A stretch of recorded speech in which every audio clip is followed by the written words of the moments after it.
observar sempre novas pessoas aqui. Digo que é sempre bom por dois motivos. O primeiro, no âmbito pessoal, no qual, para mim, é sempre bom estar envolvido nas ações do centro espírita. Esteja este centro onde estiver, seja este centro onde for.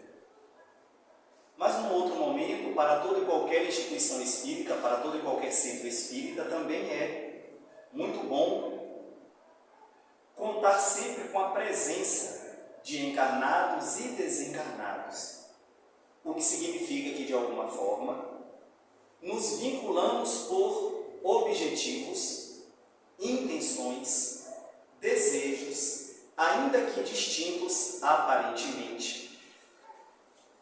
Num desdobrar desses objetivos, percebemos que estamos todos num objetivo maior, num desejo maior, numa necessidade maior.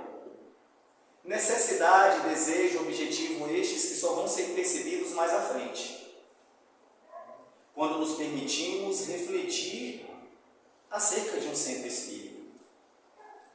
Por isso, a temática, o ontem, o hoje e o amanhã do centro espírita.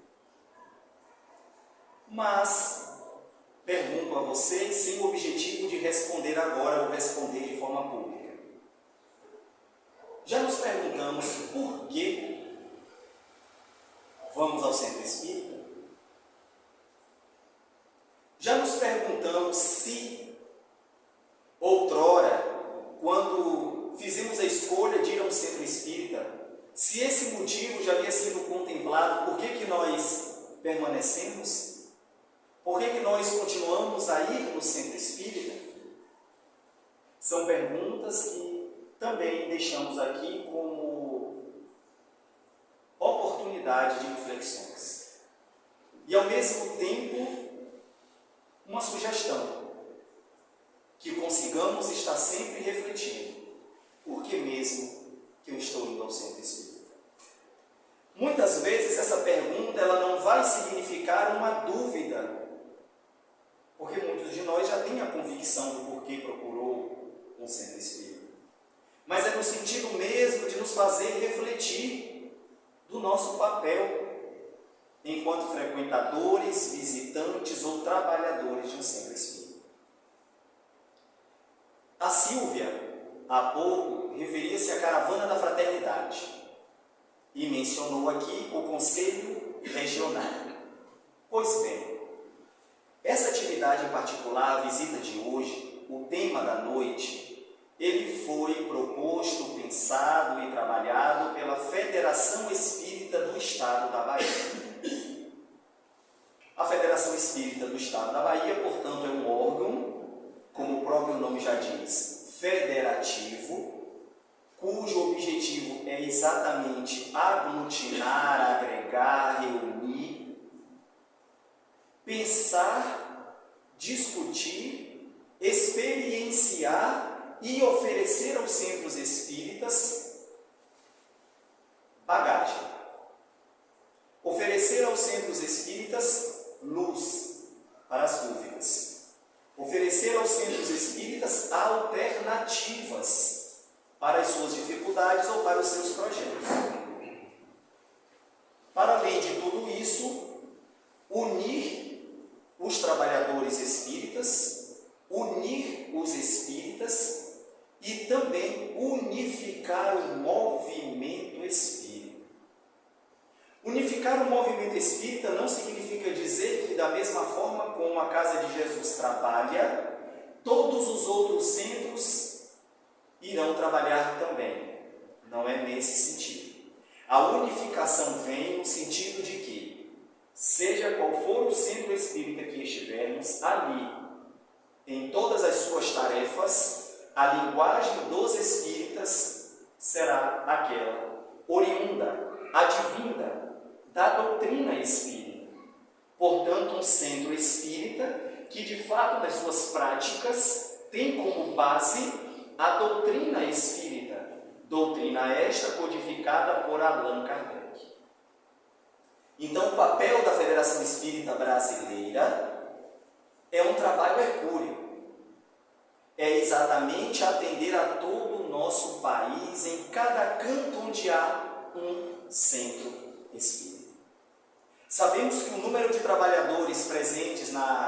Federação Espírita Brasileira é ínfimo, é muito pequeno para atender a todo o país, considerando que essas mesmas pessoas que se dispõem ao trabalho voluntário nesta federativa ainda precisa dividir o seu tempo com as demais tarefas que são assumidas por nós, seres encarnados. Trabalho, família, vida pessoal, fora desses núcleos de atividade espírita, família e trabalho. Então, surgem as federativas. Em cada estado, nasce um ponto de luz, intitulado Federação Espírita do Estado tal, no nosso caso, o Estado da Bahia. Da mesma forma, seria impossível, na atualidade, que os trabalhadores saíssem da capital, portanto Salvador, e conseguissem atender a todas as demandas de todos os centros espíritas espalhados nesses 417 municípios que compõem o nosso estado. Daí surge o Conselho Federativo Regional, onde em cada região, entendendo região, cada agrupamento de cidades, um grupo de trabalhadores, no qual a Débora, o Francisco, o Fernando, a Silvia, eu e tantos outros colaboradores doam parte do seu tempo, e aí, na verdade, muito mais do que doar, a gente recebe, porque o trabalho com Cristo é sempre de ganho, de retorno, de abundância, e assim nós desenvolvemos a tarefa de levar a mensagem a todos os centros. Neste ano de 2025, nós temos como temática para esse trabalho da Caravana Baiana da Fraternidade o ontem, o hoje, o amanhã do Centro Espírita. E por que dissemos isso de forma introdutória? Para percebermos que isso que está sendo trabalhado aqui não está sendo feito só aqui. Em todos os centros espíritas do estado da Bahia, se ainda não aconteceu esse tema, irá acontecer. Porque esse é o trabalho.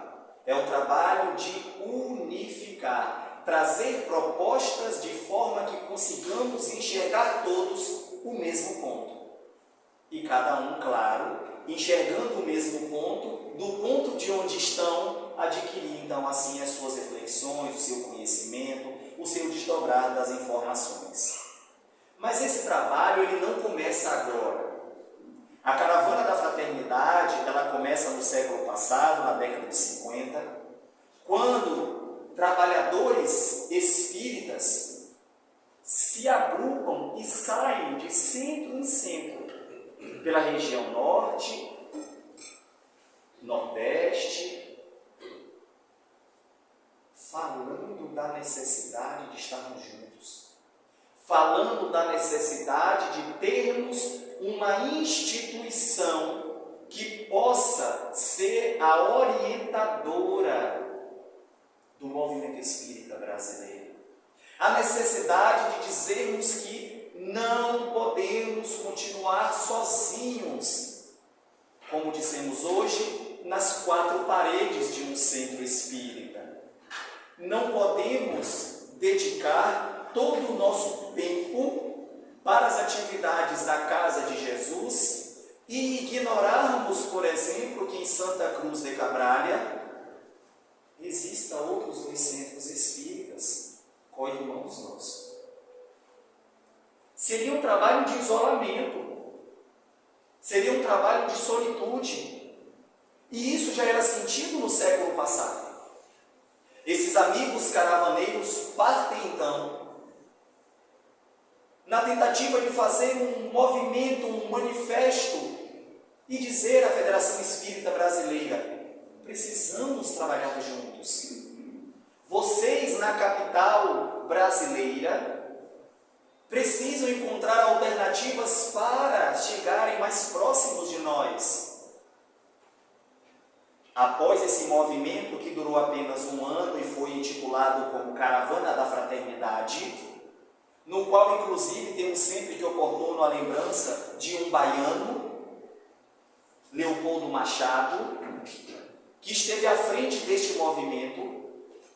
Tempos depois, a Federação Espírita do nosso estado, portanto a Federação Espírita do Estado da Bahia, através de alguns trabalhadores ali presentes, como por exemplo Edinólia Peixinho, à época à frente da Federação Espírita, por inspiração, por que não, em homenagem a esta caravana da fraternidade, iniciarmos no estado da Bahia a caravana baiana da fraternidade, no qual, uma vez por ano, a Federação Espírita do Estado da Bahia iria, com atividade em calendário, visitar todos os centros. Uma das muitas tarefas que a Federação faz, onde cada ano discute-se um tema de acordo com tudo que foi discutido ou ouvido no ano anterior, para oferecer aos centros espíritas mais uma oportunidade de reflexão. Surge, portanto, a Caravana Baiana da Fraternidade com esse objetivo: dizer para os espíritas: nós estamos aqui, contem conosco. Dizer para os centros espíritas: diante da dúvida, procurem-nos. Diante da dificuldade, procurem-nos. Diante do desejo de desdobrarem mais conhecimento espírita, procurem-nos. Só que a Federação Espírita, de alguma forma, ela também precisa ser provocada, porque ela é um ente federativo. Nós entendemos, como Kardec já trazia para nós as informações do mundo espiritual, que o processo não é imposto. Nós não ferimos consciências. Nós não temos aqui uma pessoa, uma figura que dita como tem que ser os trabalhos, as atividades no movimento espírita dentro de um centro espírita. Não. É um trabalho de consenso, porque diante da dúvida, recordemos, voltemos, nos debruçamos então naquele momento na codificação. O que dizem os espíritos a isso? Então, diante dessa proposta, o objetivo é de estreitar laços. E aqui nós estamos representando a Federação Espírita do Estado da Bahia. Mas as federações, os centros espíritas e nós espíritas estudamos o quê? Estamos conhecendo o quê? Estamos praticando em nome de quê? Em nome da doutrina dos espíritos. A doutrina espírita, o espiritismo. E quem traz para nós toda essa projeção a nível de encarnado? Hippolyte Léon Denis Rivail, nosso querido Allan Kardec. É exatamente Hippolyte que toma ciência dessas manifestações, através do seu amigo Fortier, no qual mesas giravam. Sei que já é um assunto de conhecimento de muitos de vocês que aqui estão, mas sim, as mesas giravam, as mesas dançavam, as mesas falavam. Isso para um homem de ciência como era Hippolyte Léon Denis Rivail, que vamos aqui carinhosamente falar como Allan Kardec, era difícil conceber algo desta natureza. Como que um objeto inanimado, que um objeto sem vida pode falar, mover, girar, subir e descer? Então era necessário um processo investigativo. E ali ele começa. Sim, muito pela curiosidade. Então, o seu trabalho inicia aí em 1855, exatamente em 1º de abril, ele assiste a sua primeira reunião. E é nessa reunião onde os fenômenos continuam acontecendo. Aquilo, então, causa para Kardec, diferente de muitos de nós, que seria que maravilha, que magnífico. Kardec disse: eu quero saber o que está causando essa movimentação. Era um homem lúcido, centrado, queria provas. Então ele começa a partir dali a investigar, a ter contato com outras pessoas, a buscar onde mais esses fenômenos aconteciam. E ali ele ia separando aquilo que era de fato uma ação enganosa dos homens, das criaturas humanas, daquilo que era de fato manifestação do mundo espiritual. Nos recordamos pelos registros que em 1856, portanto, exatamente em 25 de março, o Espírito de Verdade manifesta-se para Kardec pela primeira vez, na família Baldin, na França. E é nessas manifestações que o Espírito de Verdade começa a ter com Kardec diálogos recorrentes, periódicos, chamando a atenção do seu trabalho, do que estaria o aguardando. E são nesses encontros, não apenas com o Espírito de Verdade, mas com muitos outros espíritos da onde Kardec conhece ali a sua missão. Afinal de contas, por que eu? Por que esses assuntos me chamam tanto a atenção?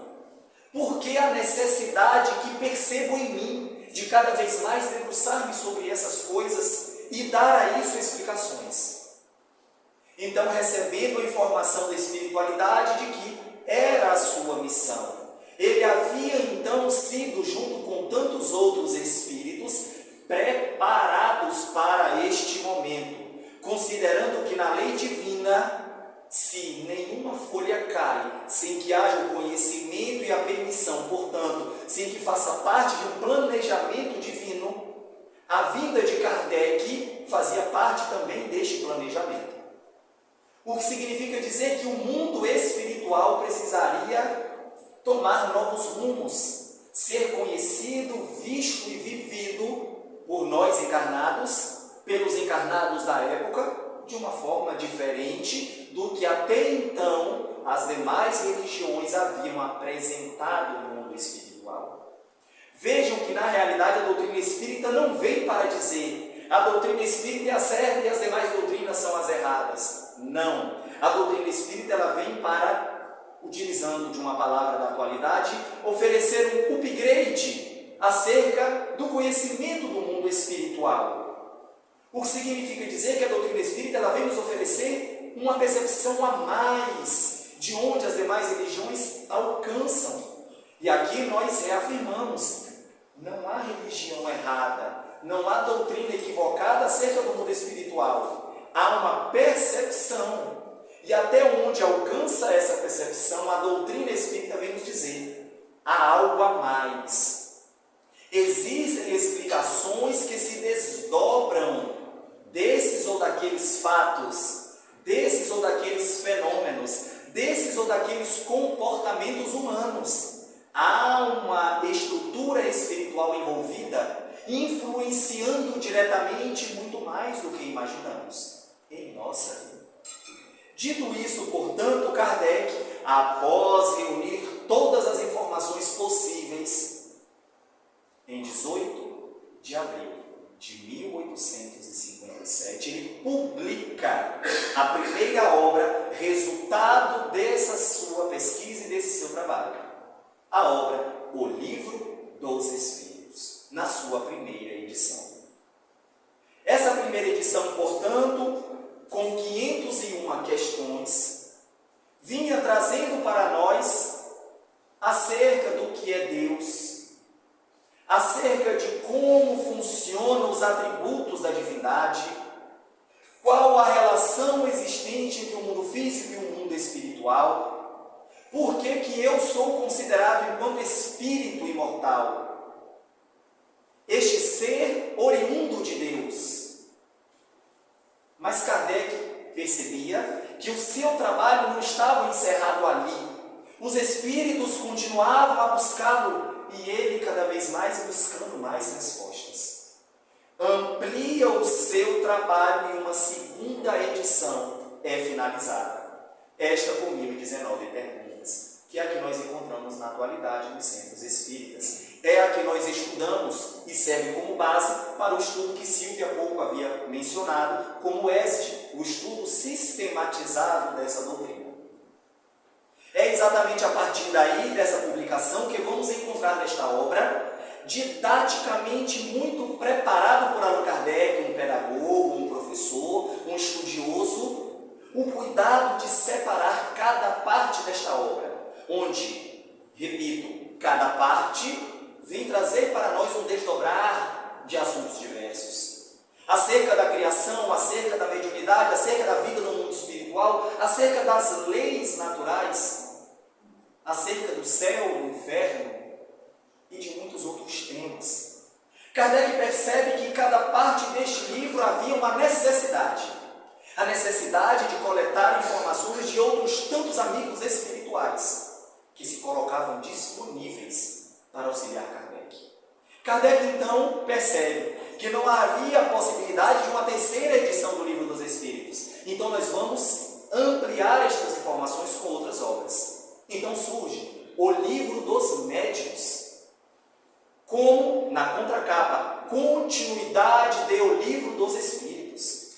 Muitas vezes, os amigos chegam na casa espírita imbuídos de conhecer sobre a mediunidade, o que não tem nada de errado. Mas, para reconhecermos a mediunidade à luz da doutrina espírita, é preciso, antes de nos debruçarmos sobre o Livro dos Médiuns, ou, paralelo a este, conhecermos também o Livro dos Espíritos, tendo em vista que o Livro dos Médiuns é a continuidade do Livro dos Espíritos. Kardec vai trazer para nós o Evangelho segundo o Espiritismo como a terceira obra, o Céu e o Inferno e a Gênese, concluindo assim esses 5 livros de Kardec. Passado um tempo, nós vamos reconhecer então, em 1860, no Brasil, uma movimentação de chegada de obras espíritas ao Brasil. Nós estamos dizendo que a codificação, que o Livro dos Espíritos em particular, é lançado ao mundo em 1857, 3 anos depois, já chega ao Brasil as obras espíritas. O Livro dos Espíritos chega e agora precisamos traduzir, precisamos conhecer, precisamos estudar. E é exatamente em 17 de setembro de 1865, precisamente às 22 horas e 30 minutos, na cidade de São Salvador, nossa querida capital baiana, a primeira sessão espírita, sob a orientação, sob o olhar e sob a condução do nosso querido Luiz Olímpio Teles de Menezes. Vejam que por quase uma década, Teles de Menezes desenvolve este trabalho, e aí vamos entender que o primeiro centro espírita no Brasil surge também na Bahia. E Bahia querida nossa, Bahia pioneira. É exatamente na Bahia o primeiro centro espírita do Brasil. Teles de Menezes, então, vai desenvolver esse trabalho no que ele chamou de Grupo Espírita do Brasil, em Salvador, conhecido como Grupo Familiar do Espiritismo. Grupo Familiar do Espiritismo, por quê? Porque começa com família. Somos irmãos. Se não consanguíneos, com certeza, família espiritual. Esse grupo familiar de espiritismo começa a desenvolver ali os estudos, as traduções, a compreensão e o entendimento da doutrina dos Espíritos. Veja que quando a gente fala do surgimento do primeiro centro espírita no Brasil, na Bahia, isso é uma formação histórica. Isso são memórias. E aqui nós temos nosso querido Francisco, coordenador do setor de memórias da Federação Espírita do Estado da Bahia, na nossa região, no qual vem trazendo para os centros espíritas a importância de levantar as suas memórias. Porque muitas vezes adentramos um centro espírita, ficamos ali um dia, uma década, algumas décadas, e não sabemos como a história daquela casa surgiu. Como foi que aquele centro começou? Então, a Federação Espírita do Estado da Bahia, também pioneira nesse projeto, chamado Projeto Memórias, coordenado pela nossa querida Edinólia Peixinho, vem trazendo aos centros espíritas informações, orientações, entrevistas, materiais de como um centro espírita pode, a partir daí, levantar as suas memórias e as suas histórias. Temos aqui também Fernando, que é o nosso coordenador de comunicação da Federação Espírita do Estado da Bahia na nossa região, que junto com Francisco desenvolve esse trabalho de promover esta comunicação e essas memórias. Mas nada é impositivo, precisamos ser provocados. Então, nessas oportunidades em que o Centro Espírita abre as portas para a Federação Espírita, é que a gente pode falar, é que a gente pode provocar, é que a gente pode dizer as tarefas que temos, e aí vocês, enquanto Centro Espírita, nos devolver as demandas que vocês precisam. Dito isso, e já convidando o Centro Espírita para contar um pouco da sua história, fica aqui o convite para que depois vocês possam, em algum momento, se reunir para contar a história desta casa espírita, que aqui, inclusive, na cidade de Santa Cruz Cabrália, foi o primeiro centro espírita. Então, fica aí mais uma oportunidade para conhecermos essa história. E o tema da noite em particular, que fala do ontem, do hoje e do amanhã do Centro Espírita, vamos enxergar o Centro Espírita em 3 aspectos inicialmente. Durante muito tempo, encarnados e desencarnados se desdobraram estudando, observando e registrando a movimentação dos centros espíritas. Chegando à seguinte conclusão: nós temos hoje um centro espírita que atua sobre o tríplice aspecto. Nós temos o centro espírita exercendo a função de educandário, nós temos o centro espírita exercendo a função de centro de saúde e nós temos o centro espírita exercendo a função de templo.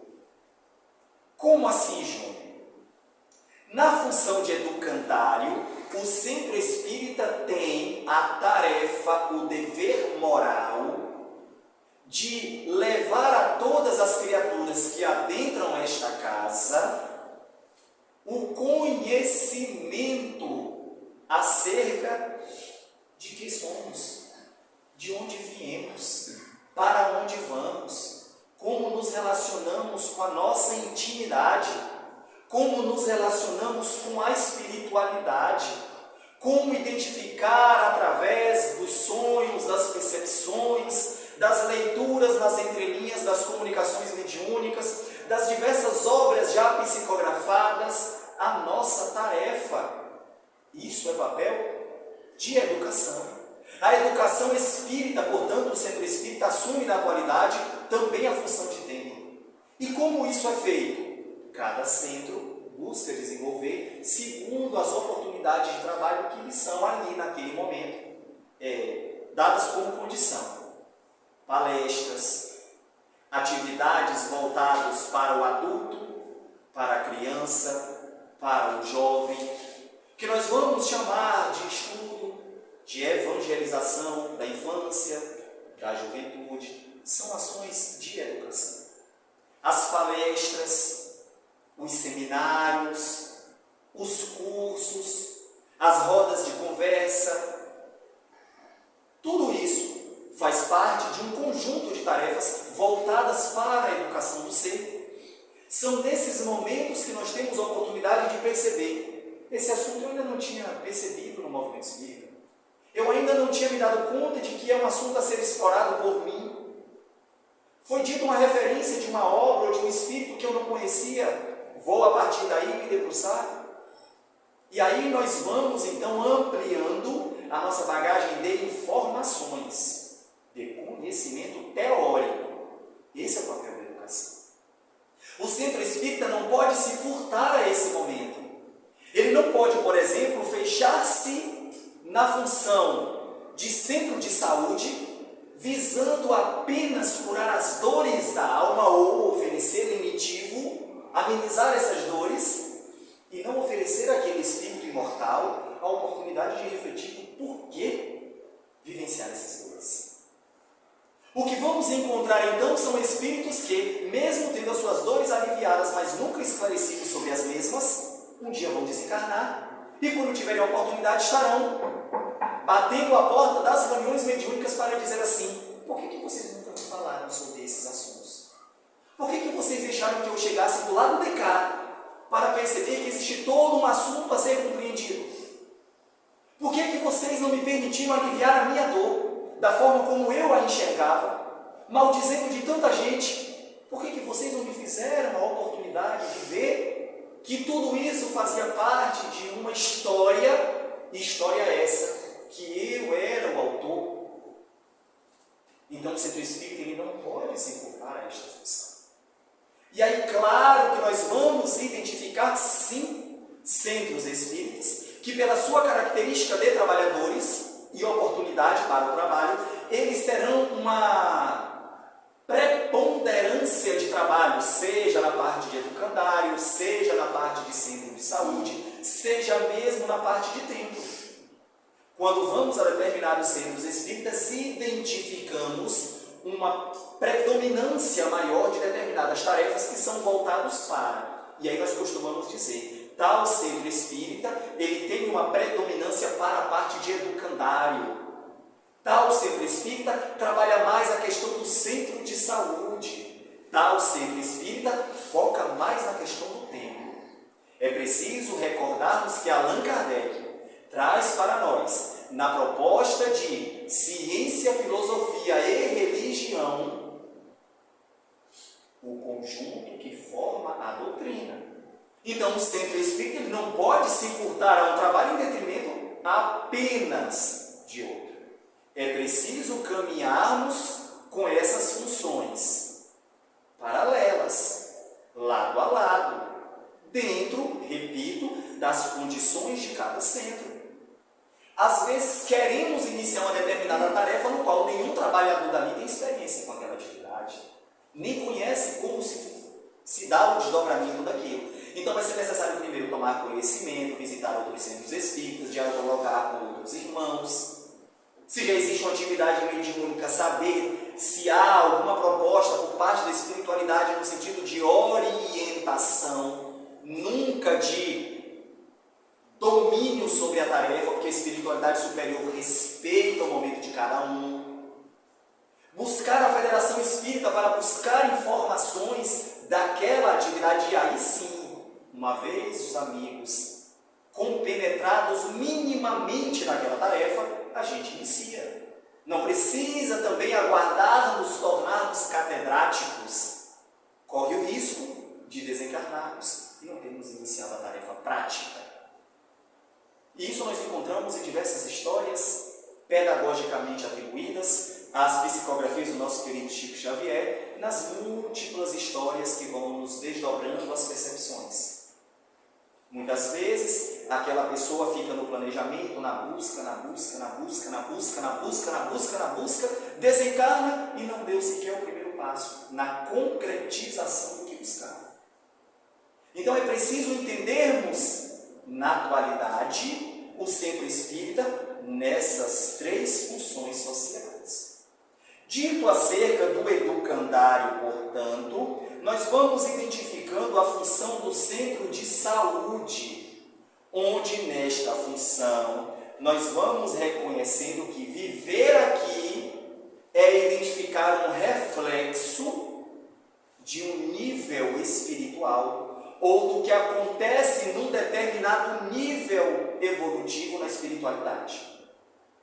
Quando nós vamos encontrar que aqui nós temos uma cópia pálida do que acontece no mundo espiritual, é preciso lembrarmos que é uma cópia pálida do mundo espiritual em que nível?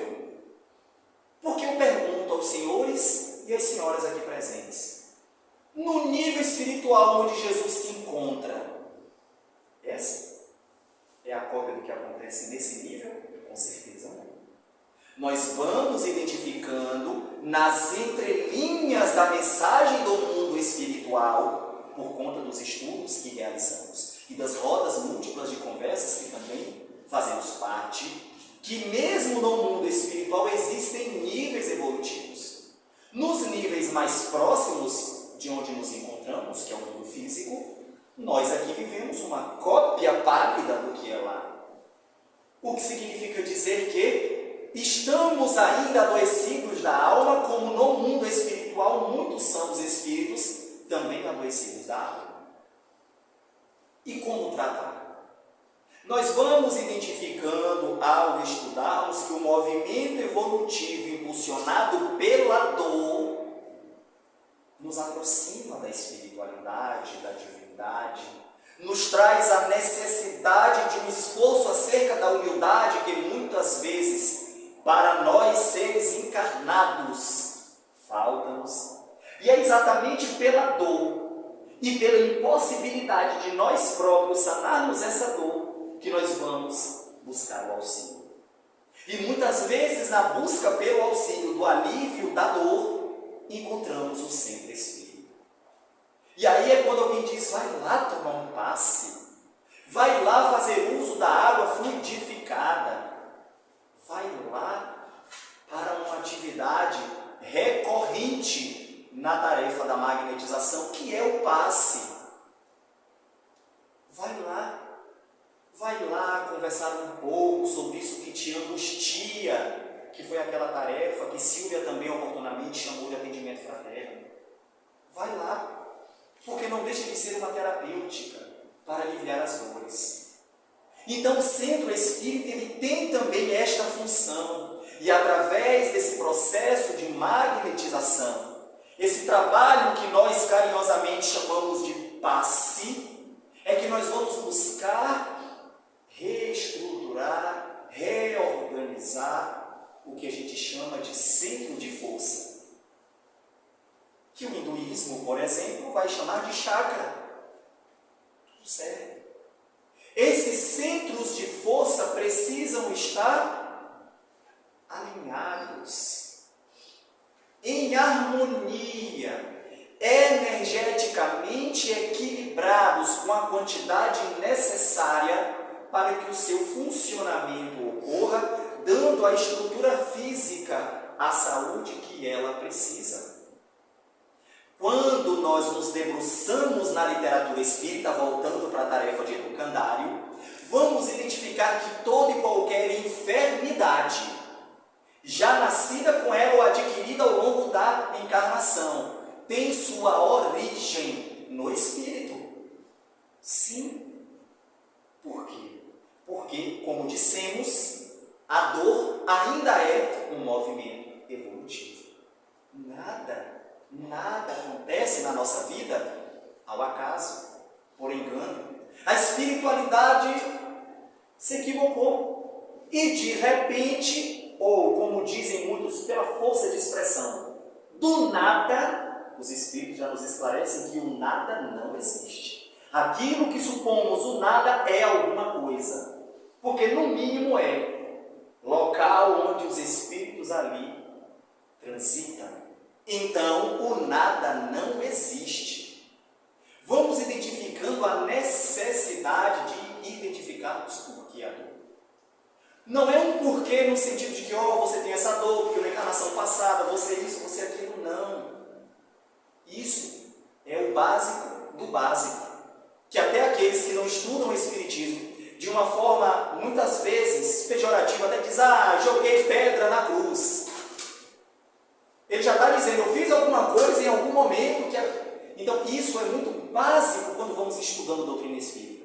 O motivo da dor não é porque eu fiz alguma coisa no passado e estou pagando. O motivo da dor é que eu ainda não aprendi a lei de amor. E enquanto não aprender a lei de amor, a criatura continuará no ontem, no hoje e no amanhã a fazer escolhas que trarão para ela a necessidade de assumir as consequências e, ao assumir, corrigir, ajustar. Muito mais do que imaginarmos como um processo de pagamento de dívida, trazendo para um comparativo humano, eu sou devedor de algo, saco a carteira, ou usando a tecnologia agora o celular com o Pix, e digo, paguei a minha dívida, não devo mais nada para você. A dívida é com a lei divina, onde nesta lei divina estão também os nossos irmãos, inclusive a nós próprios. Então, na realidade, não se trata de uma dívida, se trata de aprender a amar, na sua expressão mais ampla. Amar, perdoar, servir, doar-se, doar a própria vida se preciso for. Que o corpo seja queimado, mas que a alma se liberte. Júnior, como fazer isso? Estudando a doutrina espírita, vamos identificar que este processo de centro de saúde, ele vai servindo-nos como paliativo, enquanto a consciência vai se despertando. Consciência desperta, mudança de hábitos. Mudança de hábitos, reequilíbrio energético, emocional, psíquico, espiritual. Naturalmente, as dores cessam. Júnior, mas existem dores que a própria ciência ainda não descobriu causa, quanto mais tratamento. Se tivermos que desencarnar com a enfermidade, que seja, desde que, em espírito, eu saia deste mundo melhor do que quando aqui eu cheguei. Então está tudo certo. É preciso preciso nós entendermos que se a dor ainda persiste em nós, precisamos aprender algo com ela. Esse é o ponto básico. Mas, mesmo diante de dores, cujas enfermidades a ciência humana ainda não descobriu a causa, existem medicamentos que aliviam as dores. Existem ações fisioterápicas que vão ajudando neste trabalho. Quando nós, paralelamente, trazemos isso para o espiritual, é exatamente o passe, a água fluidificada, o trabalho de magnetização, que vai ali dando para nós a condição de uma noite de sono mais tranquila, de uma tomada de decisão no dia seguinte de forma mais calma, lúcida, de um contato melhor com o nosso anjo da guarda, porque agora nós estamos em melhores condições psíquicas, emocionais, energéticas, de perceber a vibração dos que estão conosco. Quantas vezes, numa reunião mediúnica, 2, 3, 4, 5 médiuns ali, o espírito vem, um médium percebe. Quer dizer que os outros estão dessintonizados? Não. Significa que no nível de sintonia que aquele médium se encontrava, aquele espírito alcançou aquela sintonia. É só isso. O que significa dizer que pelo trabalho desse centro de saúde atuando diretamente no nosso perispírito, nós vamos energeticamente também adquirindo melhores condições de captar a energia do ambiente, sentir a presença dos amigos espirituais. Mas há uma outra função, que é a função templo.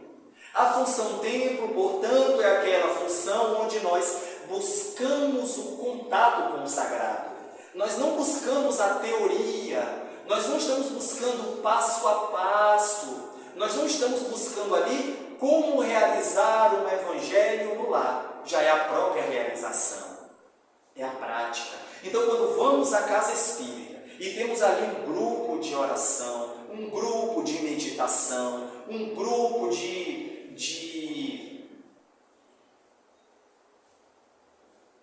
meditação, oração, de vibração, nós estamos vivenciando este momento. Quando numa tarefa doutrinária, que faz parte da tarefa do educandário, Silvia diz assim: vamos agora sintonizar com a espiritualidade, fechar os olhos, aqueles que assim desejarem. O que Silvia está nos convidando? Ao momento com o sagrado, a viver um momento templo. Templo nesse sentido de ambiente que nos conecta com a divindade. Não templo no sentido de dogma, no sentido de ritos, no sentido de dizer agora a gente só consegue entrar em contato com a espiritualidade se fizer isso, daqui a 5 minutos fizer aquilo outro, e daqui a mais 10 minutos fizermos aquilo. Não. É de alma para alma. É você consigo próprio e Deus. E a espiritualidade que Ele permite, aos espíritos que Ele permite nesse processo, se fazer presente conosco. Então, carinhosamente, André Luiz Peixinho vem chamar de momento do sagrado. E é de fato o momento do sagrado. Essa é a função do templo no centro espírita. A função do templo no centro espírita não é sairmos daqui comparando a atividade de um centro com a atividade de uma igreja. O que não quer dizer que as atividades das igrejas estejam erradas ou equivocadas. Não é isso. O que nós estamos dizendo é que para cada templo, a sua estrutura doutrinária, os seus objetivos. No caso do centro espírita, nós não estamos aqui para nos tornarmos fiéis do centro espírita. Nós estamos aqui para vivermos o contato com Deus e com todos os espíritos que Ele permite estar conosco. Essa é a função templo, é o lugar da experiência do luminoso. Então, estando assim, envolvido por essa luminosidade, a estrutura luminosa consegue ser percebida por nós e vivenciada por nós. É esse contato com a divindade. Falado sobre esse momento do templo, das conexões interdimensionais, das conexões interexistenciais, de forma, repetimos, natural, tranquila. Como também o momento mediúnico ele se abarca nesse processo do contato com o mundo espiritual. Por que não? Mas é preciso lembrar que, para além da tarefa mediúnica da casa, Kardec vai nos dizer: todos nós somos médiuns, em menor ou maior grau, mas todos nós somos. O que significa dizer que o contato com o mundo espiritual ele é constante. Nós estamos no mundo espiritual. Este planeta Terra um dia irá se desfazer, como tudo que é matéria, porque segue as leis da matéria. Nós estamos no mundo espiritual. Então esse contato com a espiritualidade, ela precisa ser também sentida por nós de uma forma muito natural. Quanto menos nos preocuparmos com a técnica, com a forma, mas nos projetarmos com o sentir, com o entender, isso vai potencializar, sem sombra de dúvidas, nosso estágio aqui na Terra e as nossas experiências na casa espírita. Mas, diante do ontem e do hoje, nós trazemos a vocês um quarto elemento, que é o elemento que projeta o amanhã do centro espírita, porque já reconhecemos que é preciso integrar, e ainda mais. E essa integração nós vamos chamar aqui como sendo essa quarta função do centro espírita: nos tornarmos comunidade. André Luiz Peixinho tem uma série de estudos que, mesmo já tendo retornado ao mundo espiritual, deixou para nós materiais para nossos estudos. E André Luiz Peixinho então vai dizer que na nossa saga evolutiva nós conseguiremos identificar duas características enquanto caminhamos e evoluímos. Uma é exatamente a tendência a essa integração. Cada vez mais percebemos que estarmos juntos é muito mais. Muito mais. E aí cada um de vocês pode complementar essa frase. Muito mais prazeroso, muito mais energético, muito mais divino, muito mais esperançoso, muito mais espiritualizado, muito mais confortante, muito mais fortalecedor. Aí cada um vai atribuindo aí os adjetivos que preferirem. Mas é muito mais. E isso é um processo natural, porque uma das leis que os Espíritos trazem, Kardec registra em a terceira parte do Livro dos Espíritos, é a lei de sociedade. Os Espíritos nos dizem que não dá para vivermos insulados, não dá para vivermos sozinhos. Nós somos criados para viver em comunidade. Então, o centro espírita, ele caminha para isso. E André Luiz Peixinho, como visionário, já sabendo disso, traz para nós essas informações, de forma, numa linguagem que fica fácil identificarmos. Perguntemos aos trabalhadores dos centros espíritas, seja um centro espírita com 10 trabalhadores, ou um centro espírita com 1000 trabalhadores, ele sempre vai dizer: estamos sempre precisando de mais pessoas. Há uma necessidade de aglutinar. O que a gente precisa entender nessa construção é que nós não podemos nos comparar ao mundo material lá fora, onde nós temos as empresas, as organizações, as instituições, no qual possuem pessoas que formam ali aquele agrupamento de trabalhadores, de servidores, mas que, findado o seu horário de trabalho, cada um segue para a sua vida normal e ninguém sabe o que acontece na vida um do outro, salvo algumas raras exceções. No centro espírita, a proposta é exatamente contrária.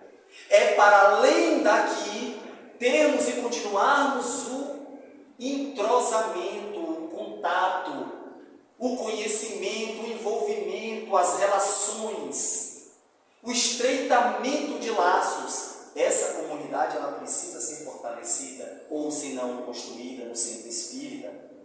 Peixinho vai dizer que a outra é uma crescente expansão da própria consciência. Quanto mais nós ampliamos a nossa compreensão, mais nós vamos perceber esta necessidade em nós. Então Jesus já dizia: onde dois ou mais estiverem reunidos em meu nome, aí eu estou. Quando nós analisamos isso de uma forma literal, restritiva, a gente diz assim: então não adianta eu orar sozinho, Jesus não vai estar comigo. Jesus só se importa se for dois ou mais, não. O que Jesus traz nessa proposta é dizer assim: é preciso estarmos juntos. E mesmo aquele que fisicamente está só, nós nunca estamos sozinhos. Jesus também nós podemos entender assim, que Jesus já sinaliza: você, meu irmão, não está sozinho. Você tem, no mínimo, um espírito protetor, familiar, amigo, um anjo da guarda. Então, todas as vezes que você ora, você evoca. E olha que Kardec já trabalhava a evocação dentro do centro espírita. Todas as vezes que paramos para uma oração, nós evocamos. Ô Senhor, ajude que os espíritos me ajudem, venham ao meu encontro. O que eu estou dizendo? Eu estou dizendo que eu quero a presença dos espíritos. É uma evocação. Jesus já sinaliza para nós que nós nunca estamos sozinhos ao realizarmos uma oração. Por que em meu nome? Porque é em nome dele que a gente busca exatamente esse contato também.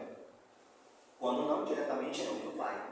Mas Jesus sinaliza para nós que nós não estamos sozinhos, nunca estivemos e nunca estaremos. Mas que isso só será fortalecido quando compreendermos a função templo, desdobrando a consciência na função educandário, reconhecendo as nossas potencialidades para atuarmos nos centros de saúde e estreitando a comunidade, ajudando-nos uns aos outros. Quantas e quantas vezes centros e centros espíritas se preocupam tanto, e não está errado.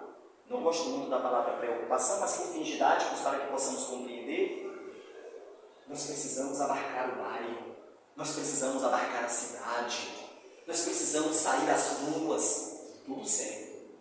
E os de dentro, como estão? Como estão? Quantas vezes um irmão sai de um centro espírita para receber o auxílio noutro centro, porque ele tem vergonha de expor as suas fragilidades. Porque o mundo lá fora vai dizer que nós precisamos ser os super o tempo todo. Nós não podemos demonstrar fragilidades. Não precisa demonstrar. Eu só preciso dizer, meu irmão, eu preciso de ajuda. Eu não estou aqui para me colocar numa condição de vítima. Eu só estou dizendo que eu reconheço as minhas limitações e nesse momento eu preciso desabafar com alguém. Eu preciso de um passe. Eu preciso que o grupo possa ir à minha casa, ao meu empreendimento, possa trabalhar com as pessoas que convivem comigo, algo que eu não consigo alcançar. Eu peço ajuda. Que o meu nome seja levado às reuniões de vibração, às atividades mediúnicas, aos momentos de prece, porque eu preciso de ajuda. Isso não é se mostrar fraco, ao contrário. Isso é demonstrar a verdadeira fortaleza que possui, vencendo exatamente esses elementos preconceituosos que o mundo material impõe sobre nós. Daí a necessidade de comunidade.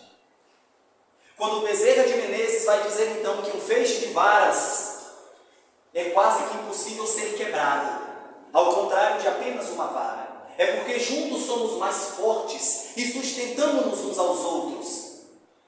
Este mesmo amigo caravaneiro da Caravana da Fraternidade, Leopoldo Machado, ele vai trazer para nós uma música cujo trecho é: sempre ombro a ombro, sempre lado a lado, vamos trabalhar com muita alegria. É preciso estarmos juntos uns aos outros, reconhecendo-nos que não tem ninguém aqui melhor do que ninguém. Temos sim pessoas com bagagens evolutivas diferentes no campo da experiência, o que não torna melhor, o que o torna apenas com uma experiência que eu não tenho, mas que no momento de comunidade eu vou adquirir também um pouco dessa experiência e deixarei um pouco da minha bagagem também. Então essa é a proposta como um quarto elemento, que é o centro espírita do amanhã, a comunidade. Vai dizer André Luiz Peixinho: a evolução também pode ser descrita como um fenômeno de expansão e aprofundamento da amorosidade. Meus amigos, sem amorosidade a gente não caminha para lugar nenhum. Mas a amorosidade ela tem que transcender o momento da atividade. Vejam que às vezes chegamos angustiados com uma criatura querida da nossa caminhada evolutiva. E a gente vem aqui ao centro, a gente ora, a gente ouve uma palestra, a gente toma um passe. E ele fala assim, nossa, mas lá no centro, meu pessoal abraça, fala na vida, está sempre sorrindo, uma palavra de estímulo, mensagem dali que eu já peguei uma, inclusive, já estou levando para Eunápolis. E, poxa, como eu queria que fosse assim na minha casa, no meu trabalho, na rua, no meu vizinho. Seja você o elemento amoroso no lugar que você está, mas que seja um centro espírita em comunidade esse ponto de reforço, para que aqui você se fortaleça e possa sair daqui propagando, se necessário usando palavras, o processo de amorosidade. Sermos nós mesmos a mensagem e o mensageiro. Não apenas dizermos, os Espíritos dizem que precisamos perdoar. Trabalhemos para praticar o perdão. Porque o exemplo arrasta. E é assim que nós vamos contribuindo para a caminhada da espiritualidade, para o projeto divino, para o projeto do Cristo. Então, André Luiz Peixinho, ele nos deixa essas experiências. E aqui eu trago 3 frases de 3 amigos espirituais. José Herculano Pires, ele vai dizer: se os espíritas soubessem o que é o centro espírita, quais são realmente a sua função e a sua significação, o espiritismo seria hoje o mais importante movimento cultural e espiritual da Terra.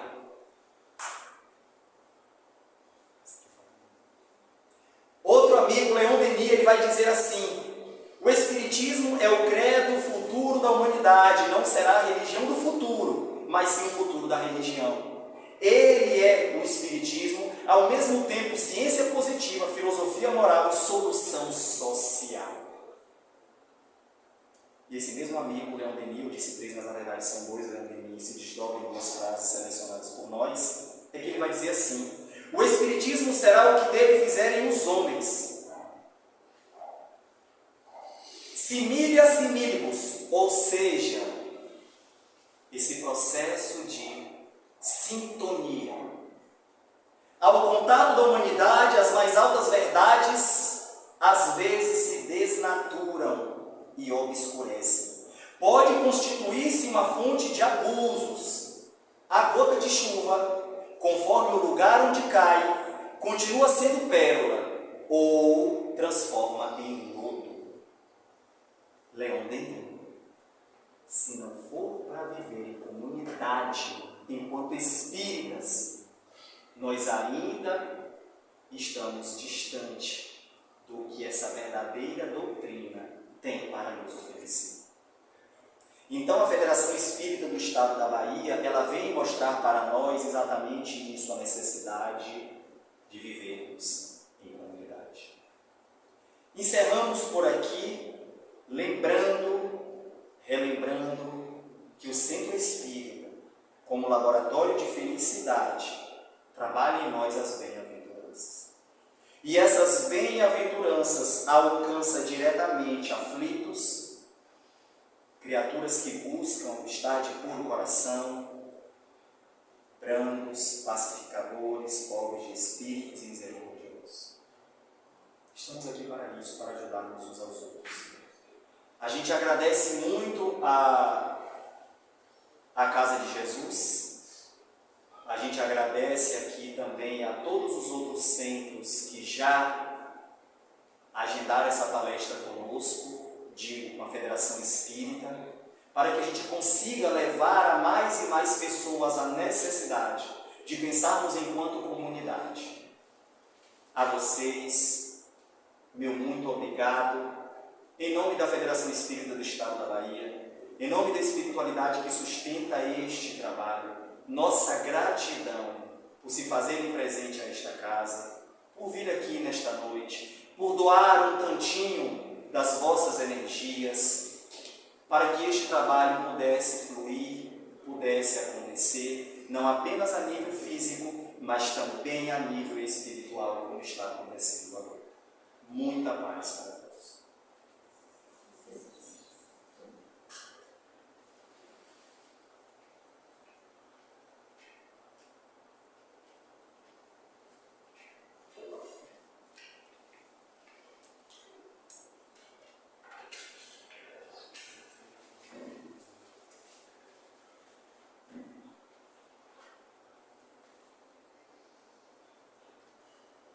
convidando então os amigos encarnados e desencarnados para vivenciarmos um cantinho mais a oportunidade da função do templo, pedindo a cada um de vocês que busquem posição confortável nas cadeiras, que trabalhem de forma mais suave e profunda a respiração, que fechem os olhos aqueles que se sentirem assim mais confortáveis, que busquem em vossas mentes lembranças que trazem alegria, ânimo, esperança, felicidade. Que possam recordar a figura do Mestre Jesus, através dos seus ensinos propagados até os dias de hoje. Que consigamos unir-nos num só sentimento, num só coração, para que todas as energias que circundam nesta casa e que partem de nós também sirvam de elemento para todas as ações necessárias à função saúde. Divino amigo Jesus, agradecemos, Senhor, pela oportunidade bendita de termos aproveitado esta noite e de estarmos aqui. Agradecemos, Senhor Jesus, pela forma como conduz este planeta e guia os nossos passos. Reconhecemos, Senhor,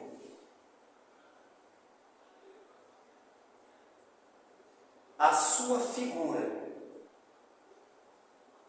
como espírito de alta elevação, espírito puro que nos sustenta, que renova os ânimos, a esperança e a perseverança no bem em cada um de nós. Reconhecemos, Jesus, em sua grandiosidade, a capacidade de identificar em cada um de nós as necessidades íntimas. Como diz Amélia Rodrigues, Senhor, as necessidades da alma.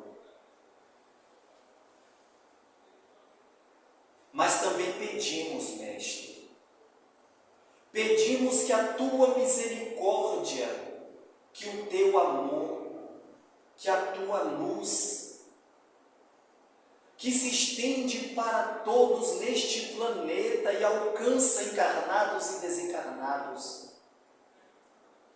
possa chegar aos nossos corações, possa alcançar as nossas mentes, o que significa, Senhor, que estamos conseguindo, que estamos nos permitindo vivermos em Ti. Que a espiritualidade mentora desta casa, Senhor,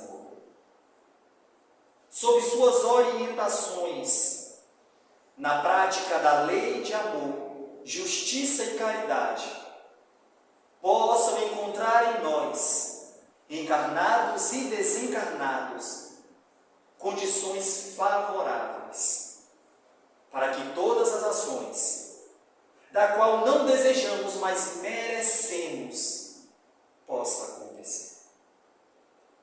Guia, Senhor Jesus, os nossos passos sempre no bem, no belo, no bom, no divino, no sagrado.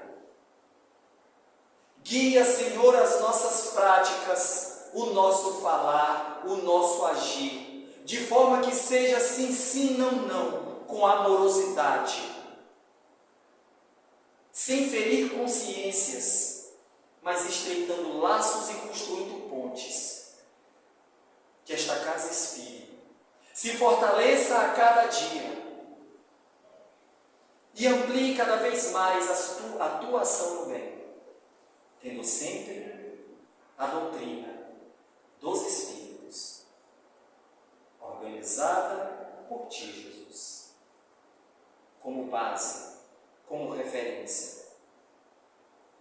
Nossa gratidão a Deus, nosso Pai, nosso Criador, fonte inesgotável de todo